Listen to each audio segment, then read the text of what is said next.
chasing, shine bright deep inside you.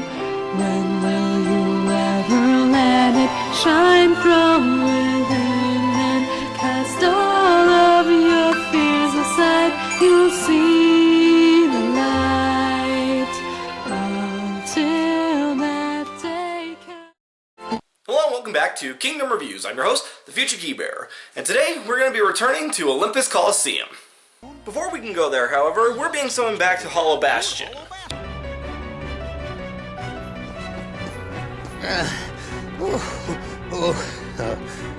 Well now, took your time, did you? I'm sorry, we were a little busy saving lives! So what's up? Well, I happened to stumble across this in the Zero District.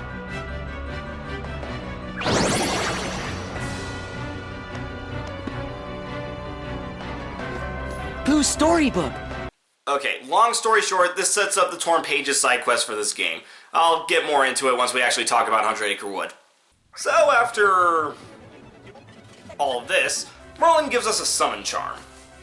Now, unlike the summon gems in the first game, there's no explanation as to what these things are or how they're made, but who cares about that? We have summons again! And this is the baseball charm, which allows us to summon Chicken Little. And I have no idea whose idea it was to make Chicken Little arguably the most useful summon in the game, but whoever they were stark raving mad.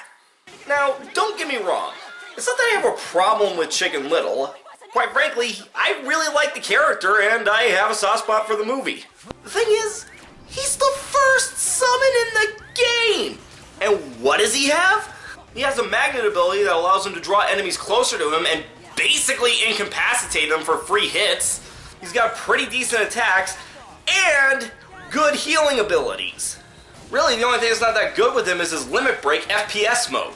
As the name suggests, you go into first person and shoot the crap out of your enemies, but it doesn't do that much damage to any of them. Anyway, afterwards, we go to the Coliseum where we see Hercules beating the crap out of the Rock Titan.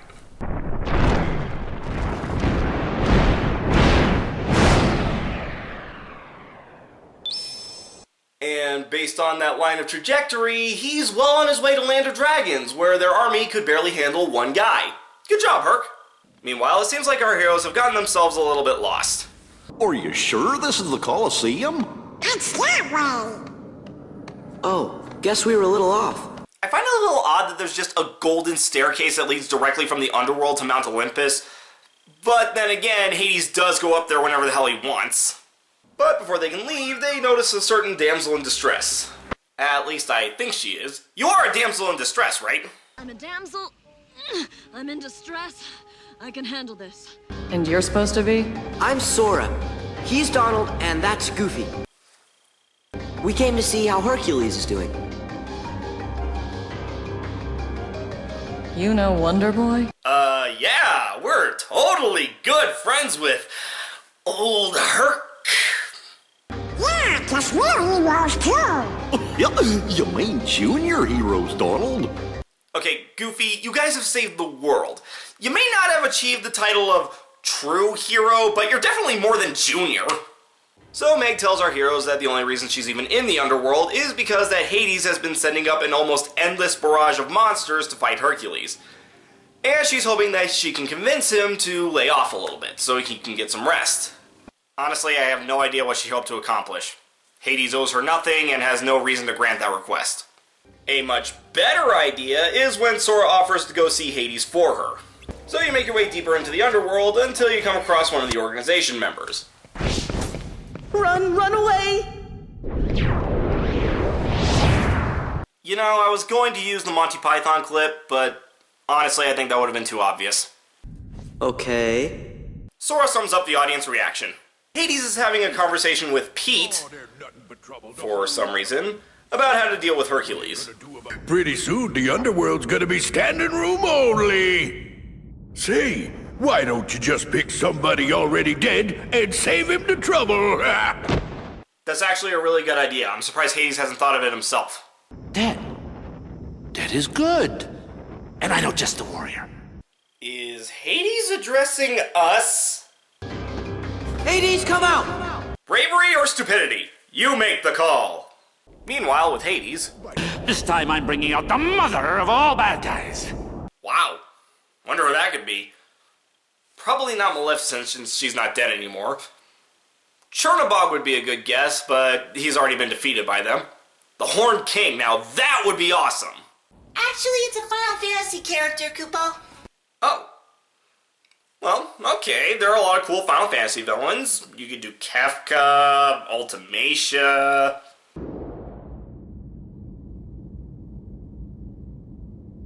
Auron? Auron is your mother of all bad guys. Okay, I haven't actually beaten Final Fantasy X. In fact, the farthest I've actually gotten is Auron joining the party. But last I checked, he was considered one of Spira's greatest heroes. How is he considered a bad guy?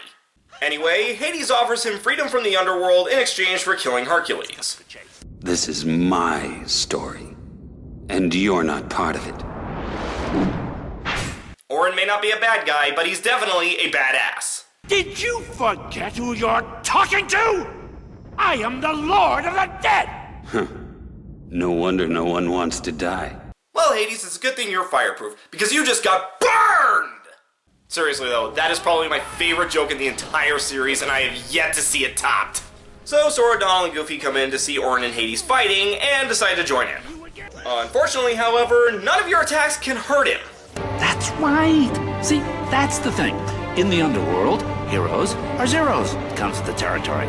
Which is why, if you notice, the drive gauge is wrapped up in chains, meaning you can't use drive forms or summons while in the underworld. Isn't that nice? They gave us the ability to use summons and just immediately took it away from us. Go now! But I've got to talk to Hades. What was that? Honestly, you really shouldn't have expected anything else.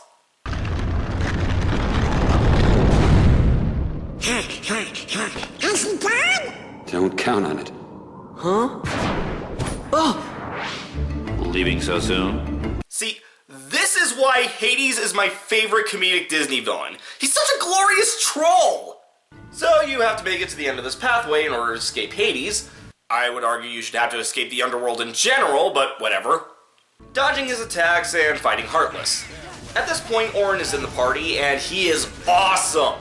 His limit break involves a series of sword slashes, which ends in Sora and Auron combining their weapons together into a tornado of death! You're really good.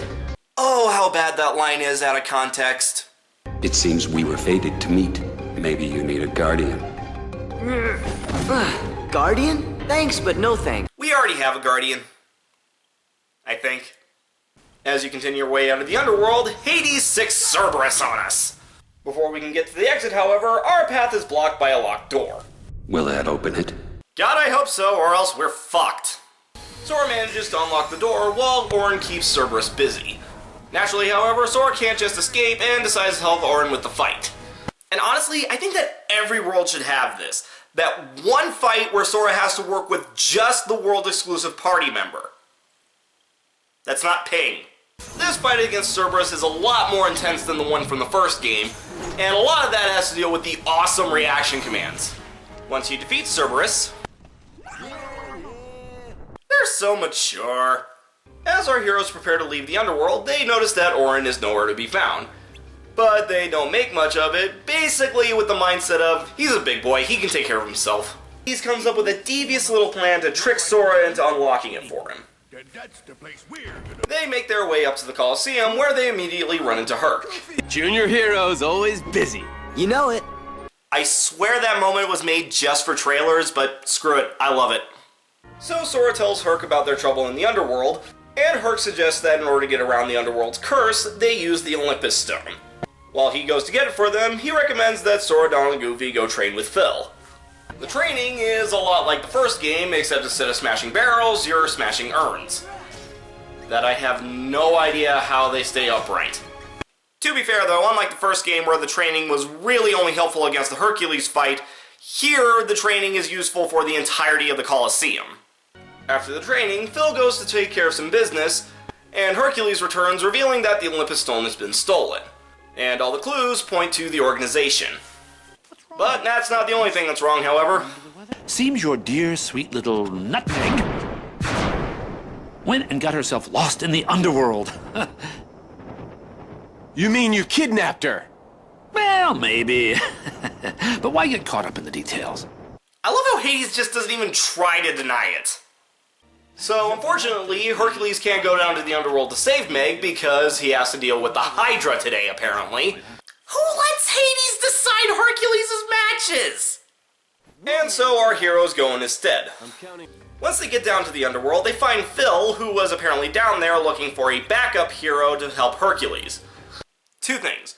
One, isn't the underworld supposed to be incredibly difficult to get to? Two, do you really think that the underworld is the best place to find replacement heroes? Heroes, eh? You could have just asked. You know someone? Oh, good one. Honestly, Phil, they're better than the alternative. As our heroes make their way into the underworld, we see Hercules fighting the Hydra. Thanks. Thank you. Hope you enjoyed it. Herc? Who are you talking to? There's no one in the stands. Hercules, wake up! Eventually, you catch up with one of the organization members, who just so happens to be Demnix. Let's see here. If the subject fails to respond, use aggression to liberate his true disposition. Right. Did they ever pick the wrong guy for this one? Considering the fact that they had to write that down for you, I'm inclined to agree. So, Demnix sticks a bunch of water clones on you, and trust me, this is going to get really annoying later. And once you defeat them, you manage to get the Olympus stone back. So now there's no penalty to the underworld.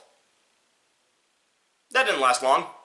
You move on and find that Meg is behind some sort of lock, which Sora uses his Keyblade on.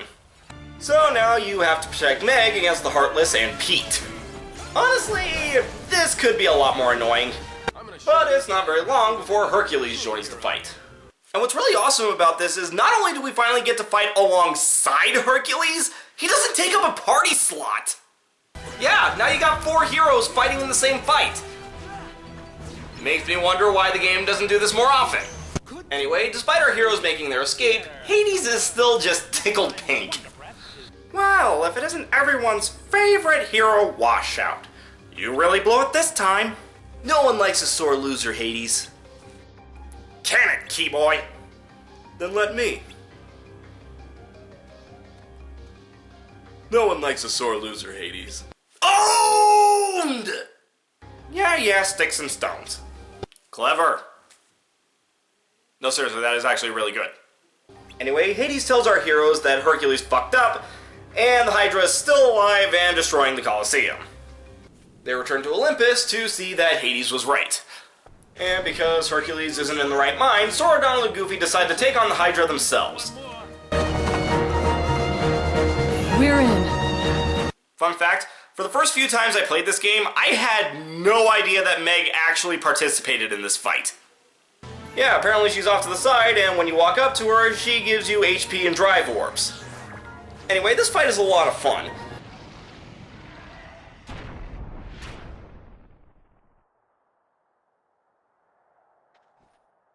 And as soon as Sora turns around, the Hydra grows 50 more heads. Or at least that's how it should work. Regardless, Herc is going to get that much needed break, and the Olympus Stone reveals the next keyhole. So that was Olympus Coliseum, and it's a lot better than previous games.